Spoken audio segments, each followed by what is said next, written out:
karakteristik dan ciri-ciri fisik lingkungan rumah dan sekolah. Lingkungan rumah. Kita tinggal di rumah. Tidak hanya berkawan dengan orang yang bersama kita di rumah, melainkan rumah-rumah yang ada di dekat rumah kita. Mereka juga adalah kawan kita, yang disebut dengan tetangga. Kita sebagai tetangga, wajib saling bertegur sapa ketika berjumpa. Wajib saling membantu jika ada yang membutuhkan pertolongan. Karena kita dan tetangga kita adalah satu kesatuan tempat tinggal. Rumah-rumah yang berdekatan disebut sekumpulan rukun tetangga. Jika kamu dan orang di rumahmu serta orang-orang di rumah sekitar lingkunganmu berkumpul dengan orang-orang yang berada di lingkungan rumah yang lain, maka disebut rukun warga. Semua orang yang ada di lingkunganmu harus saling menghormati satu sama lain, saling tolong-menolong dan gotong royong. Jika ada tetangga yang terkena musibah, kita harus menolongnya. Jika ada tetangga yang kurang mampu, kita harus saling berbagi. Sebab inilah yang disebut dengan Indonesia. Lingkungan sekolah. Memiliki sekolah yang sehat juga menjadi hak dari setiap warga sekolah. Di lingkungan sekolah kita juga harus saling menghormati, saling tolong-menolong dalam kebaikan, rukun dan saling membantu. Untuk memenuhi sekolah sehat perlu adanya kerjasama dari semua warga sekolah. Menjaga kebersihan dan merawat taman adalah tanggung jawab seluruh warga sekolah termasuk siswa. Berikut akan dijelaskan tentang ciri-ciri dari sekolah sehat yang menjadi hak dari siswa. 1. Tempat pembuangan sampah. Sekolah sehat tentunya harus memiliki tempat pembuangan sampah di setiap sudut tempat atau di setiap ruangan. Sampah harus terkelola dengan baik, sehingga tidak menjadi tempat bakteri berkumpul dan menjadi penyebab penyakit. 2. Kebersihan kamar mandi. Kamar mandi adalah tempat yang digunakan secara bergantian, sehingga kebersihan dari tempat ini menjadi tanggung jawab seluruh warga sekolah. Memiliki kamar mandi yang kotor bisa menjadi sarang bagi bakteri dan kuman berkembang biak. Sehingga pengguna kamar mandi bisa sakit karena bakteri yang ada di kamar mandi. Kamar mandi yang bersih dan sehat tidak akan mengeluarkan bau yang tidak sedap. 3. Sirkulasi udara lancar. Sirkulasi udara juga termasuk ciri dari sekolah sehat. Dengan sirkulasi udara yang baik, teman-teman tidak akan mengalami gangguan pernapasan. Selain itu, ruang kelas juga tidak akan pengap hingga berjamur karena sirkulasi udara lancar. 4. Adanya lingkungan hijau. Tumbuhan hijau di halaman sekolah adalah hal yang penting. Dengan adanya pohon-pohon, udara di sekitar sekolah akan sejuk dan asri. Selain itu, asupan oksigen di sekolah juga akan tercukupi dengan adanya pohon-pohon.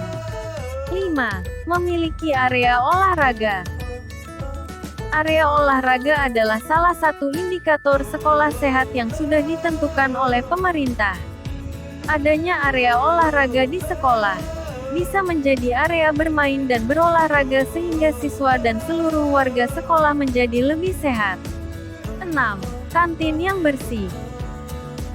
Kondisi kebersihan tempat makan yaitu kantin juga harus diperhatikan. Kebersihan kantin juga merupakan salah satu indikator sekolah sehat dari pemerintah. Tempat makan yang bersih menandakan makanan yang dikonsumsi dalam kondisi bersih. Perilaku dan sikap yang menjaga lingkungan sekitar. 1. Menjaga kebersihan lingkungan. Salah satu sikap ramah lingkungan yang harus dimulai terlebih dahulu adalah menjaga kebersihan lingkungan. Kamu bisa melakukannya dari hal sederhana seperti rutin membersihkan dan membereskan kamar setelah bangun tidur dan sebelum tidur. Kebiasaan yang baik ini akan memunculkan sikap ramah lingkungan dimanapun kita berada. Kita akan terbiasa untuk menjaga kebersihan, tidak membuang sampah sembarangan, dan tidak membiarkan lingkungan sekitar kotor atau berantakan. Kita juga dapat melakukan pemilahan sampah dengan menggunakan teknik 3R atau reuse, reduce, recycle. Reuse artinya penggunaan kembali barang-barang yang bisa digunakan. Reduce artinya mengurangi penggunaan produk yang dapat menimbulkan sampah. Recycle adalah mendaur ulang sampah untuk dijadikan barang-barang yang dapat digunakan kembali. 2. Mengurangi penggunaan plastik. Plastik merupakan salah satu bahan yang sulit terurai di dalam tanah, sehingga akan menimbulkan pencemaran. Untuk mengurangi penggunaannya, kamu bisa mulai membawa tas belanja berbahan dasar kain agar tidak perlu membungkus barang belanjaan dengan plastik. Kamu juga bisa menggunakan peralatan reusable seperti sedotan berbahan stainless steel, botol dan tempat makan kaca. Dengan menggunakan peralatan tersebut, kamu sudah turut menjadi bagian dari pelestarian lingkungan. 3. Mengurangi penggunaan minyak bumi. Minyak bumi merupakan salah satu contoh sumber daya alam tak terbarukan. Artinya minyak bumi membutuhkan waktu yang sangat lama hingga ratusan juta tahun untuk tersedia kembali di alam. Sedangkan manusia masih menggunakan energi minyak bumi untuk berbagai kebutuhan seperti sebagai pembangkit listrik dan bahan bakar kendaraan. Oleh karena itu, kita perlu mengurangi penggunaan energi ini agar tidak merusak lingkungan dan kehabisan energi tersebut. Kita bisa mengurangi penggunaannya dengan menghemat listrik dan mengurangi pemakaian kendaraan berbahan bakar minyak bumi. Kita bisa memulainya dengan bersepeda, berjalan kaki, atau memakai kendaraan umum. Selain lebih ramah lingkungan, kebiasaan ini juga menyehatkan tubuh. Awal mula persatuan. Proklamasi Kemerdekaan Indonesia yang diperingati setiap tanggal 17 Agustus tahun 1945, merupakan awal dari berdirinya negara Indonesia yang menjunjung nilai-nilai persatuan. Negara kita menginginkan setiap orang satu sama lain mengutamakan persatuan. Persatuan yang dimaksud adalah saling membantu, tolong-menolong, dan memiliki tujuan yang sama.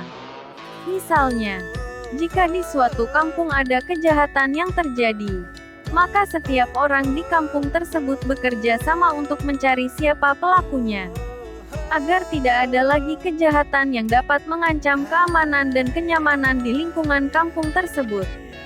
Setiap orang di lingkungan itu harus kompak untuk menjaga keamanan lingkungan. Jika ada tetangga terkena musibah atau kesusahan, maka tindakan kita sebagai tetangga yaitu memberikan bantuan, saling berbagi, tolong-menolong meringankan beban mereka. Dalam bertetangga perlu dikembangkan juga sikap gotong royong.